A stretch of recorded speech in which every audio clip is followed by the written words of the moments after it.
Kardiologo konsultacijoje vertėtų apsilankyti tuomet, jei jaučiate tokius simptomus kaip skausmas ar diskomfortas širdies plote ar už krūtinkaulio.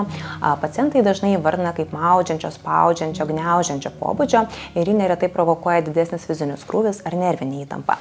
Šie simptomai yra būdingi krūtinės anginai ir jiems atsiradus reikėtų atlikti išsamų kardiologinį ištyrimą.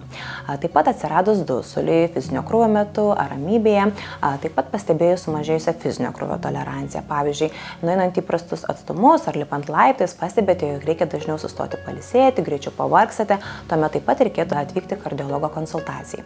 Svarbus simptomai yra ir neįprastai dažnas ar neritmiškas širdies plakimas arba priešingai pernelyg retas pulsas, lydimas galvos svaigimo, bendro silpnumo, tai gali leisti įtarti reikšmingus širdies ritmo sutrikimus. O gal pavyzdžiui skausmas viršugalvyje, pakaušio srityje, mirgėjimas akyse, pykinimas gali būti padidėjusio arterinio kraujo spaudimo ligos išraiška. Vis tik sergant širdies ir kraujagyslių ligomis pacientai gali jausti įvairiausius simptomus ir mano įvardinti yra tik dalis dažniausių iš jų.